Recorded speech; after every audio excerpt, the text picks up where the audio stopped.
Modern Gentleman, A Gentleman's Guide to Dangerous Living. Let me spell it then, it's M-O-D-E-R-N, gentlemen. M-O-D-E-R-N, gentlemen. For me, when I was trying to think about like the actual conception of Modern Gentleman, I think was when we had recorded that Loud Rap Club song, and I was trying to think how many songs we recorded before that. Is that the first one we did?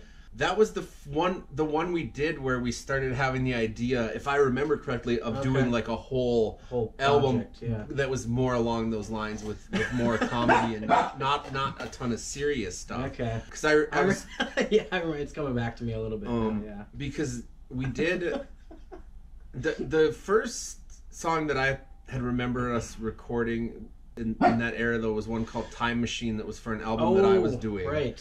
So we did that, and then we were just, trying to do some other songs for fun. Yeah, because that's not on the album. That was on... No, that was on something I put out. Right.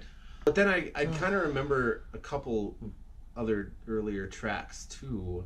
For a while, I was trying to put together a group called Stereo Whores. I remember that. Oh, that was before that even, and too. That was a long time ago, and that was just supposed to be everybody that we knew a bunch of us, on it. Just whoever, get a whole bunch of people. And there was a couple times I tried to do that. We got together a few times. I remember writing a couple verses to some beats and stuff. It was like you and me and Legitimate, who we were talking about earlier, and Jay's was supposed to be there. I remember one day we got together to write, and he was like, "No, I can't do it. I have a cold or something." He made up some excuse why he couldn't come, and it was like the middle of summer. Nobody was sick. And and then I don't know who else was gonna be in that. Maybe I think the first time I tried putting it together, it was supposed to be all you guys and me and Cannon. Oh. And another guy I knew who went by the name of Out Cold. We were trying to get him in there. Okay. And I think that was to begin with maybe those 6. But then I think I kind of tried reviving it somewhat later and was just getting whoever could come in and like do some stuff. Right. So I remember eventually there was a couple tracks that ended up on other things, but. Oh yeah, we took that. I remember we took that one song that was supposed to be a Stereo Horse song, and we turned that into a Modern Gentleman song for our mixtape. On the mixtape, yeah. I just want to be a, a Modern Gentleman. Yeah. Because it was originally I just want to be a stereo whore. Yeah. Yeah. See, yeah.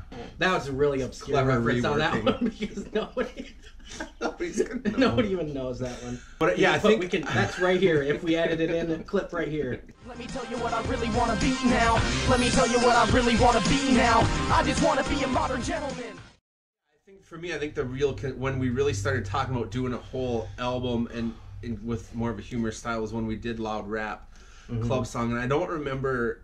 I'm sure we were just hanging out, talking about ideas, right? And then we ended up doing that song, and I think that's where it really picked up legs. Yeah, I mean, I remember writing for that one and laughing a lot when we were doing it. Oh, because it was hilarious, but I don't remember the order of which ones we did first or anything like that. So yeah, I guess that sounds about right to me. when we went out on that tour, I was thinking of too. That was before actually because the West Coast tour was before Modern Gentleman. Then we did an East Coast tour as Modern Gentleman later on. Yeah.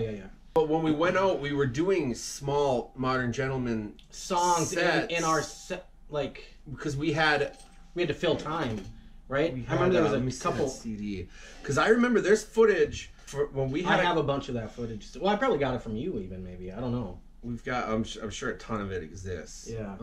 But we had the Loud Rap song. Optimistic was one that somehow we had before we left because there's footage of us doing that here and there. Okay. And that wasn't really like a funny. That was like the one serious one on here. Punch Him in the Face was one of the earlier ones. That was right. Larry's I think we did that in Montana. We'll talk about that. I think we performed that in Montana with Larry. Yeah. I don't know. I mean, I guess the conception is all I can really remember about the conception is that once we had recorded that Loud Rap Club song, and that was that was just a song we just got together and did. I don't think we had really any intentions of where it was going to end up. Oh, okay. And then we started talking about, well, we should do. I remember, we're sitting there like, fuck, this is good. We should do more like this, and then put it out, and then it just kind of got. Yeah, that makes sense because that was probably like what started it because that one was really good. But then after that tour, that we got back and we were working. That's when we were like, all right, let's get this album right done.